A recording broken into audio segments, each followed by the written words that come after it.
Good morning, ladies and gentlemen, boys and girls, dudes and dudettes. It's the 8th of March and it is part 40 of my FPL talk. 40? Done 40 episodes. Well, get the party popper out.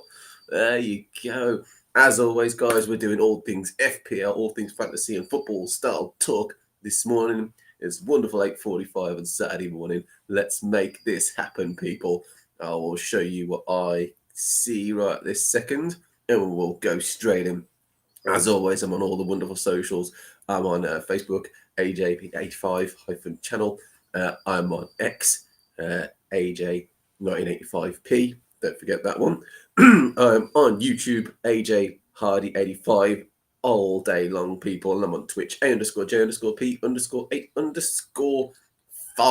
Without further ado, let's take a little look at what's going on this weekend. Now then, it is game week 28. Not a particularly significant game week. However, next week is, and we'll get straight into that. So game week 28 fixtures are as follows. We have a 12:30 kickoff, Forest versus City at the City Ground. That's going to be a good game, isn't it, really? Both teams, City a little bit better, Forest still doing pretty well, wanted to cling on to that European space and get themselves into maybe the Champions League this season. That'd be fantastic, wouldn't it, really, for next? Forest win, though, in that one, just, and see maybe a 2-1. Probably City taking the lead, maybe scoring, perhaps Erling Haaland. Hit and miss Haaland. He's been brilliant the first half of the season, wasn't he? In the second half, he just fell away, sort of mid-second half. Forest, I think they're going to win that game pretty much 2-1. They're at home. They're pretty much flying to a degree. Goal for Wood. And for the tricky one, probably Gibbs White on that one. City-wise, obviously, I hope Mamouche scores. I brought him in a game week or so ago, so I've got Omar Mamouche in my team. Be nice if he does something, maybe involved, assist, goal, but I can see Haaland getting it. The next match, Brighton versus Fulham at 3 o'clock, along with a few other games. Good game for Fulham, Brighton. Fulham have been okay, bit of a resurgence slightly for them under Silva, but Brighton are still flying, technically speaking, are doing well with Welbeck playing as well, back to scoring ways and sort of involved ways. I can see Brighton squeezing the win in this one. Probably a 2-1, 3-2 game goals for both teams, I think, in this one. Muniz is doing okay for Fulham. Smith Rowe back to being involved in creating chances. So, yeah, I can see both of those two, Muniz and maybe Smith Rowe, getting the goals for Fulham. And Brighton-wise, I'm going to say João Pedro because he's one of those elusive players. And in 1 minute, he does really well. The next minute, he sort of does nothing for a few game weeks and he scores. His penalties are obviously very useful. That's his main weapon so far for FPL and points-wise. So I can see João Pedro getting a goal in this one. Mitoma's done really well recently, perhaps involved, whether he gets a goal or not. Definitely involved. And Welbeck, I think, might do something also for Brighton. Crystal Palace, Ipswich. Simply put, Crystal Palace are doing so well. And I can see them performing well against Ipswich, even without, from what I'm hearing, rumours that Mateta is out this game week. And I think that's confirmed, actually, checking it now. So I think Mateta is out this game week. If he is, Crystal Palace can still win this game. They really can. I can see them probably getting a 1-0, 2-0 win against Ipswich. Though Ipswich might make it difficult. There's a very slim chance they might get a goal, but that's really as far as it goes for Ipswich, in my opinion. Crystal Palace is solid. They're at home. Reasons to think Crystal Palace win. I like Ismail Assar, and I really like Eze naturally as well. So those two guys I think are going to be involved in the goals. Liverpool and Southampton. Liverpool win. They've just come off the back of an incredible game against Paris Saint-Germain in the Champions League, didn't they? Where they won 1-0, and Alisson was without a doubt man of the match in that game. He was so good. And, Konate was lucky, my man, in defence for not getting potentially sent off in that game as well. So Liverpool win, easy win, let's put it that way. Probably a 3-0 in this game. Although knowing Southampton, they probably will score and wipe that clean sheet and smile off all of our fantasy faces. But I'm hoping for a clean sheet. I'm hoping for a win. Obviously, I have Konate, so all being well, 3-0 in that one. And Mo Salah naturally involved with goals. Yes, please. I was actually toying. I'll put this out there now with the idea of making him triple captain this week.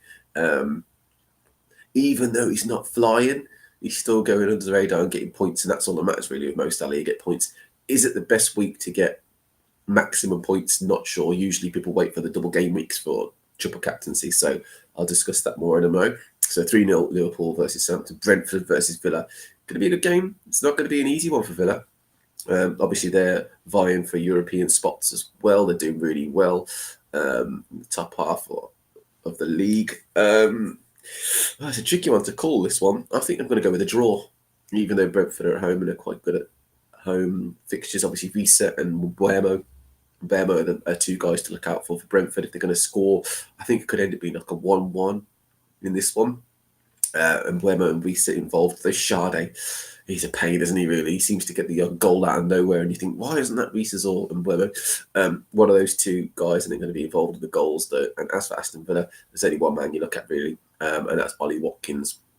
Despite Asensio doing really well, Rashford coming in as well to the team, and Morgan Rogers. I think Morgan Rogers probably will get the assist, but I think Watkins is the man to watch for Aston Villa in that one. So 1-1. Wolves versus Everton, another good game. That's going to be at 8 o'clock this evening. Wolves are okay, aren't they, at the moment? They're not too bad. Cunha's got a big suspension, and that could be the biggest change in difference between the two teams, really. 2-1 Everton, I'm going to go with. I think Wolves will score. They've got enough about them to get goals. They've got Hwang as well, who can come in and play in a sort of forward style position. He's not Cunha, he's not the same player, but he can do a bit of damage for them. So maybe a Hwang goal for Wolves if he starts and plays. Everton-wise, though, Beto is doing really well for them, isn't he? So I can see Beto potentially getting a double or even a goal in that game as well. I would love Mykolenko to be involved, and I'd love him to get a clean sheet, but as much as it pains me to say, Mykolenko hasn't kept a clean sheet in Everton haven't for a little while now, so a couple of game weeks at least, if not more. He got an assist last week, which was good. Got me 6 points, so I'm happy with that. But more again, Mykolenko, that'd be lovely this evening. Sunday, Chelsea versus Leicester. Chelsea would they've come off the back of a win against Copenhagen, albeit 2-1 in the Europa Conference League. So that's good. That's going to be good for their confidence. They've got a win under their belt again. They did well last week as well, with Colwell getting me a goal, which I'm really happy with. Should have got 3 bonus points, still aggrieved about that, as with Visa as well. Don't get me started. Chelsea versus Leicester, easy 2-3-0 win, probably 3. I want Cole Palmer to get something. He's been one of those players that people have been questioning for the past few games, rightly so. He hasn't got any proper FPL points, but I want him to prove the doubters wrong. And I'll explain why in a minute. But yes, Cole Palmer to maybe get a goal or two, a goal and assist would be lovely. To be involved in the action, he seems to be going under the radar, going quiet at the moment. So yes, Cole Palmer I think might punish today. Clean sheet hopefully as well, because I have Levi Colwell. Spurs and Bournemouth at 2 o'clock tomorrow. Great game that's going to be, because Spurs, they lost own goal admittedly against AZ Alkmaar in the Europa League. So Bournemouth, they're flying, aren't they, in general as a team? So entertaining to watch. Iraola's got them playing really well. In this game, I can see probably, I'm going to say 2-1 Bournemouth. Just Spurs-wise, Solanke's back. If he starts, I can see him scoring for them. Maddison looked a bit dodgy against AZ Alkmaar. Son came off as well. Didn't do much neither. So, yeah, 2-1. Bournemouth-wise, goals. Kluivert's the man to watch for them. Semenyo's done really well. Hopefully my man Dango does well, but I know Ivan Nielsen's back. So I have got this edginess about Dango at the moment. We will see. But 2-1 Bournemouth against Spurs. United versus Arsenal. The pick of the fixtures this game week 28, without a doubt. Going to be a clash. United coming off the back of their draw against Real Sociedad in the Europa League. Arsenal coming off the back of their demolition of PSV Eindhoven in the Champions League. It is at Old Trafford, which is what makes me think Arsenal need to win pretty much every single game for the rest of the season and hope that Liverpool slip up. Is it going to happen? I love Arsenal. I'm an Arsenal fan, but the fact of the matter is, nope. Arsenal will slip. Liverpool might even slip up, but I think it might be just a little too late. Call me a pessimist. I really want Arsenal to do well. I want them to win the league. Naturally, they won't this season, in my opinion. Liverpool are like a steamroller. They're just flying at the moment. Even when they don't do well, the following week they do well again. So, Man United, Arsenal, simply put, I hate to say it, Arsenal fans, I think it's going to be a draw. We might scrape a win. There's going to be goals. I think it's going to be either 1-1 or 2-1 Arsenal in this one. United, the villain for us really is Fernandes, Bruno Fernandes. I think he might score. He's a bit of a pain, isn't he, really, as a player, because you think for so much talent he'd get a lot more fantasy points, wouldn't you? But he doesn't. United, I think their goal is going to come from Fernandes. Arsenal's goal, again, we haven't got Saka still, Martinelli or Havertz, so we are down to Nwaneri, who has been absolutely superb. The young teenager, he's been so good for us. I could see him doing something. I hope so as well, because I have him in my fantasy team, so hopefully Nwaneri. And in terms of the other goal, if we're going to get a 2, I think it's going to go probably Martin Odegaard from the penalty spot or a set piece of some kind. And then the final fixture of game week 28, West Ham, Newcastle, another good game. I'd put that up there with one of the top games this weekend, apart from Man United and Arsenal. West Ham resurgence under Potter, doing really well. Bowen looking really good, looking sharp. Kudus looking really good defensively. More importantly, they're looking sound, able, capable, looking really decent. West Ham, and they're at home. As for Newcastle, looking a bit shifty. Isak should be back this game week as well on Monday. He's got enough time to fully recover from, I think, he had a thigh injury or his injury in general, or is it hamstring, groin, something like, anyway, that kind of area. He had an injury, and he should be back this game week, which I hope as well, because I don't want my bench to come on. I want my first team really to play, ideally. So yeah, Newcastle are doing okay. They're away in London to West Ham. I think this game's going to end up in a draw, if I'm honest, and there's going to be goals. I don't think there's going to be clean sheets for West Ham this game week, neither for Newcastle. They have lost Lewis Hall, big loss that one for the season as well, Lewis Hall being out. So I think probably see 2-2 in this one. I see Bowen getting a goal, maybe an assist, maybe both goals for West Ham. Soucek's done quite well as well, so he could be involved as well. Newcastle-wise, eyes on Isak, isn't it, really? I think Gordon's not available, I think, because of his suspension, so he's out. Perhaps looking at Murphy or Barnes to come in if they're going to play with wingers. And one of those two guys could get the assist or the goal as well. So 2-2 in that one. So without further ado, I will reveal. I'm sure you're going to be well surprised at my game week 28 team, and we're going right up to the screen to see it. Here we go. The first 11, Raya in goal for me, ever present in my team.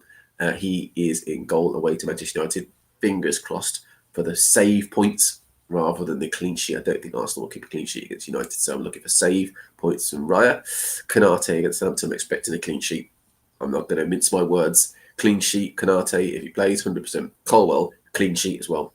I know it's Chelsea, but I'm still expecting to do a clean sheet, although Vardy can, anything can happen with him. Mikalenko would like a clean sheet without Cunha for Wolverhampton Wanderers and Wolves, so maybe, but unlikely.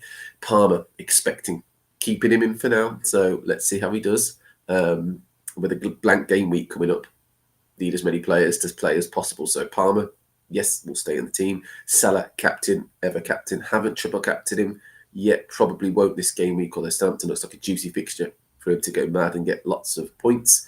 And Buemo, now, this game week's transfer is Brian and Buemo. The reasoning being two reasons, really. One, I took out Wisa a game week or so for Mamouche to get some City coverage, and because Mamouche looked good and went up price, and it was obviously highly transferred in. Newcastle as well is the other reason why. We'll discuss it in a second. To kick out a Newcastle player and to bring in a starting game week 29 player. I also wanted Brentford coverage, and who better to go with midfield wise than Brian and Buemo. Should have brought him in weeks ago, didn't, but I will be this week. So Brian and Buemo is at home to Villa, hoping, maybe expecting for at least fantasy points, assist, goal would be lovely. And then obviously Ethan and Nwaneri, it finishes off my four-man midfield away to Manchester United. Expect goals in that game against United, so hopefully Nwaneri is involved. In terms up front, Mamouche against Forest, it would be lovely if he gets a goal. Forest are solid defensively, so maybe they might be able to squeeze a goal, and Mamouche is the man. Opposite with Wood, hopefully he gets a goal against Manchester City for Forest. He's at home, and City ground, and Isak against West Ham, vice captain. Yeah, I'm going to go with it potentially as the vice for now. I am thinking about Palmer. A lot of people will be like, why would you vice-captain Palmer. Fact is, Salah's going to play. I think I heard Slot talk about resting. Hopefully he doesn't. Even if he does, I think Salah will come on at some point and get points. So Isak is my final player to start against West Ham. The bench is Fabianski. He's got Newcastle. He won't play. I think he's now back up officially for West Ham. Dango is away to Tottenham. I've got him on the bench just in case. Even Nielsen, that's in the back of my mind a little bit here. Against Tottenham, Nico Williams, I made a mistake benching him last week and he got a 9-pointer. This week, I'm not sure it's a mistake benching him against Man City. I can still see City scoring, so I don't think he's going to get 6 or anywhere points like that. At best, maybe an assist against City, but again, I don't see that now. They're probably a 2-pointer. And Greaves against Crystal Palace. Ipswich aren't solid, really. I mean, with all the players that you can get from Ipswich defensively, he's probably one of the better ones apart from Leif Davis. So that is the team. We will very quickly mention, and I'll go into more detail next weekend, I am kicking out assets this week slowly. Luckily, I haven't got many assets who are involved in the blank game week. The Newcastles, the Liverpools, and the Crystal Palace is the one as well, isn't it? That's off next weekend. So factor that in. We will talk about it more next weekend. But as it stands this second, I should and can field a starting 11. So we will look at that team next week in more detail. But otherwise, that is my starting 11. Let me know in the comments, guys, what your team is like, what you think of mine. If you've got any questions this game week that you're thinking, I could do with a bit of advice on that. What do you think in terms of bringing in X, Y, or Z, or playing X, Y, or Z, or captain X, Y, or Z, or maybe even playing a chip? We'll discuss chips coming up very soon because we start to get towards game week 30s, and that's when I'm looking at my chips personally, and we'll talk more about them as we go along. Really quick, we'll check over the price rises and falls today. Now, lots has gone on. Kirkes has gone up. Yesterday, there was quite a bit going on as well, may I add. Rises and falls, but Kirkes has gone up to 5.1. He's the Bournemouth man. Weiss has gone up to 6.5. João Pedro has gone up to 5.5. Cucurella has gone up to 5.2. Trent has gone up to 7.5. Bowen's gone to 7.5 mil as well. Palmer's dropped to 11. Yeah, that's what I talked about earlier. Dropping, but I'm keeping. Smith Rowe 5.1. Hall dropped because of his injury. Makes sense to 4.9, and Kinski has dropped to 4.3 because of the return of Vicario. In terms of what's going to be happening this evening, keep an eye on the wonderful world of ups and downs on Fantasy Football Fix. Really good for checking out price rises and falls or potentials and predictions. Aït-Nouri's potentially going up. Wan-Bissaka might go up tonight as well, doing well for West Ham. Minter might go up, doing very well for Brighton. Konate might go up as well, my man. Munaz might go up as well, very well for Crystal Palace. And Ismail Assar doing really, really well for Crystal Palace as well. Gakpo potentially going down because he's injured. Mateta's got an injury as well. He's going down. Kulusevski was confirmed as injured for Spurs, going down potentially tonight as well. Wilson as well. They're all injured. So whether their threshold for going down might not necessarily be as obvious. So they may not necessarily go down easy. Emerson potentially going down for West Ham. Stevens going down potentially for Southampton. Jacob Murphy going down in price. This is next game week, don't forget. That's why I kicked him up myself. Harwood Bellis potentially going down. James Justin for Leicester going down. Konza potentially going down tonight. Fabianski as well. And Rodgers for Aston Villa with Cunha also as well. But Cunha is suspended. And then you can see tomorrow's as well with Pickford. Mamouche going up. Those two guys. Amad Diallo injured for the season. Potentially going down. Dubravka going down, losing his place to Pope. Samar going down potentially be nice because that'll be 4.3. Chalobah going down to 4.3 as well. Cash, Kwanzaa, and Yaros. So those are the players potentially going down in price. So keep an eye on those kind of things, really. As always, guys, I'm on the socials, so like, follow, and subscribe, and we can be special friends, especially on YouTube, because when I finish my videos, that's where they go. I upload them onto YouTube. And I've got some good views recently, in my opinion. I've got some great views and lots of people looking and people leaving comments, which is really, really good. Interact, because that's the whole point of this thing, whether it's through the chat now or whether you stick a message up on YouTube or the socials afterwards. Obviously, let me know. But in terms of teams, in terms of what I'm going to be doing this game week, it's quite clear. I've got my team set up, ready to go. Next game week, I'm in a fortunate position. I don't need to play any chips. Obviously, free hit is quite a popular one when you have a blank game week. In my opinion, there is a bigger blank game week coming up very soon in a few game weeks' time. But I'd much rather look at that maybe as a way of, playing with chips From my perspective, you'll see at the top of the screen, I've played my assistant manager chip. It was good. It was decent. You know, hindsight's a wonderful thing. I could have started with David Moyes and got maximum point in there and moved to slot. These are all transfers in and out of my plan because of the amount of fixtures that Liverpool had at that particular time when I played the assistant manager chip in game week 24. Slot was always going to be my option, really. It turned out okay. You know, people say I want to get rid of that chip. That was never my intention, just get rid of it. It was to play it to its optimum. And in my opinion, several fixtures for the price of, 3, which would have been 3 game weeks. I think I got 5 in the end. That was a good choice. You know, you can see at the top here, if I go back up here, I'm a bench boost left, triple captain left, wild card left, and a free hit. So I literally have the full set, the full 4. In terms of plans, I'll give you more advice and information of what I plan to do in the next few game weeks, really. But for now, I look at the fixtures, I look at blank game weeks as potential one for free hit. The wild card, I might play in the next few game weeks, game week 1 or 2 time, 3 game weeks, or 3 game weeks time. With that, it's tricky though, because I'm slowly making transfers to clean up my team to the point where it's a team that I would want for the whole season, never mind for just a wild card. So playing a wild card's a bit of a tricky one, really. This season, I'm doing it a little bit differently. In past seasons, I needed to completely rehaul the team, almost do surgery on the team, and that's why I played the wild card. I did it usually in January or sort of February, very early on when the wild card came out for the second half of the season. This season, my strategy is a bit different. I'm being a bit veterinary because I've been playing fantasy for so many years that I'm now looking at fixtures and time of the season to play these kind of chips. So, when I play my wild card, it'll be for a reason. It won't. The problem is I don't want to change my team too much, and that's why I'm wondering at what point I play that wild card. It might be that I play it to get maximum, maybe a game week 34, 5, something like that, to get the most out of the team, bench boost, and then free hit because I'll have lots of players from big teams at that particular point. The thing is, because even though I've been playing it for many years, I still get advice and I still check out things on, on Reddit, etc., and on lots of different articles. Even the strategy up here, you can see it opened as a tab. I will sometimes look over on this thing and have a look and see when they plan to do it. Doesn't mean I'm going to do it. Just gives me a bit of advice and thoughts in terms of how I'm going to do it slightly differently this season.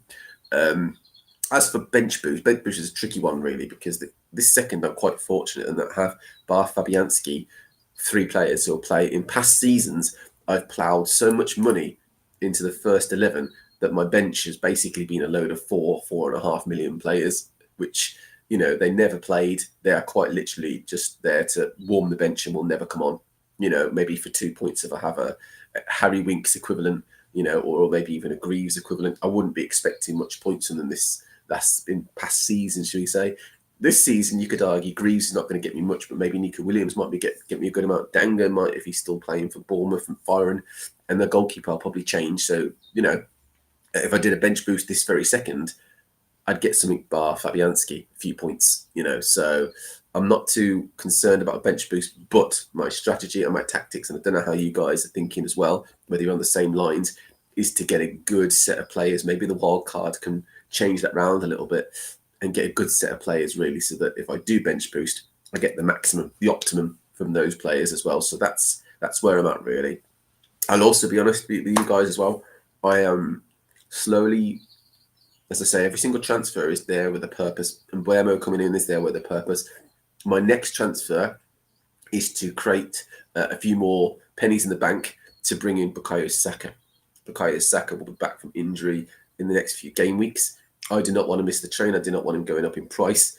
So Nwaneri is holding well. Hopefully he goes up in price a bit more and keeps that going so I get, value out of him. But there will come a point potentially when Nwaneri moves completely out benched. That will be obviously when Martinelli and Saka are back for Arsenal. So I am very much all eyes on that in terms of my focus point. The conclusion really will be that there'll be a sacrifice. I have 4.6, is it, in the bank? Yeah, 4.6 million in the bank. That's not enough with Nwaneri's 4.6 million that he's worth now, I think roughly.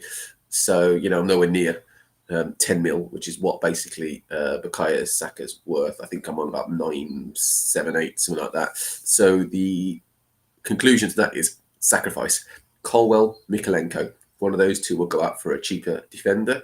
I will then be left with Konate, Colwell or Mikalenko, and Nico Williams as my three sort of main defenders, and then I'll have a couple of cheap defenders. My eyes are on Bournemouth and a few other sort of cheapy-ish defenders. But again, I can't tell you my plans because they might change slightly depending on injury and form, etc. So I am, as you can see, this season I'm focused very much on making sure I get the maximum out of my team. But right this second, I think that team's pretty strong. I really, really do. Argue with it all you want, guys, in your chat. Let me know if you disagree. But come on, I have Palmer and Salah and Mbeumo in midfield with Arsenal coverage on that side with Nwaneri, having Mamouche. A lot of people would say Wisa, but I've got Mbeumo, so I don't need Wisa. So I've now got a City coverage up front. Okay, he's not Erling Haaland, but Erling Haaland is millions and millions and millions of pounds, and he's not Phil Foden, but Phil Foden's in millions. He's 9 odd millions, no chance, 8-9 million. So I think Mamouche, Wood, and Isak is a really good front three. It's not João Pedro, but yeah, barn door. But he's good. Mamouche, Wood, Isak up front's really strong. I want to bring in Saka, so imagine my midfield four of Palmer, Salah, and Mbeumo and Saka. Argue with that all you want. That is a solid four. That is a solid four. And then I have an Arsenal coverage in the goalkeeping side of things defensively. I've got a Liverpool coverage in Konate. And right this second, I have Colwell and Mikalenko doing a bit of coverage for Chelsea and Everton. Now, I think I'll probably sacrifice the Chelsea side at the moment, but we'll see. Maybe Colwell, with his goal last week, maybe go, do I want to kick him out? We'll see. Obviously, price dependent might be decide that really. If it looks like he's going to be borderline dropping in price, there might be Mikalenko or Colwell who's sacrificed depending on that. But either way, one of those two will go for Bukayo Saka, or in order for me to upgrade Nwaneri for Bukayo Saka going forward. So that's my team this game week. Let me know what you guys think. It'll be fantastic to see your teams, or at least hear what you guys have got going on your end in terms of the team itself. But yeah, that's my game week 28 team. I will say hello to you guys. Hi, that's me now. I've stopped sharing, so you can see exactly what I've got, what I plan, what my intentions in. It'll be wonderful if you guys let me know in the chat or in your comments what you guys think of that team, what you think of the captaincy. Should I do a triple captain? I suppose that's the big question I'll pose to you this game week. Salah, Southampton. Is it time to pull the trigger on that one, or should I wait? In my mind, I'm thinking I'll wait. But let me know what you think as it stands this second. I'm not really on the fence. I'm more inclined to say no. Captain him, do the sensible thing, get the points from his captaincy, and pick a double game week to triple captain a player. But we'll see, because we have got triple game week, probably double game week. I don't think we'll have triple. Double game week's coming up. Well, blank game week's coming up as well. It's just about being clever. That's the key, really. If you're not sure how to be clever, then use Reddit, use these different websites, etc., that help you with all the chips and the game weeks, game week 32, 33, 34, 35. There's enough to be able to play those chips one after another and just absolutely blast them one at a time out. So there you go, guys. It's been great, obviously, chatting to you. And the reason I said it is because it is my part 40. We do a bit of a celebration. There's my party popper again going off, the big 4-0. But yes, thank you so much as always for watching. You guys have been great and you're awesome as always. Thank you for getting up early in the morning and pressing watch, and that's it, and pressing play. And I'll see you fantastic people next week for blank game week 29 discussion, because that's what it's going to be all about. Part 40 next Saturday at 8:45. We will talk about how to maneuver and navigate that blank game week a little bit. Hopefully you've got a plan in mind, because quite frankly I won't see you till Saturday. So let me know what your plan is, what your intentions are, what players you've got in your team that could cause a bit of an issue next game week, because obviously we've got Crystal Palace out, we've got Liverpool out, haven't we? So yeah, keep an eye on those fixtures, because there's a big Newcastle out as well. So let me know how you're going to navigate the big blank game week 29. But otherwise, as always, ladies and gents, thank you so much for watching. I'll see you next Saturday. I've been AJ. Peace.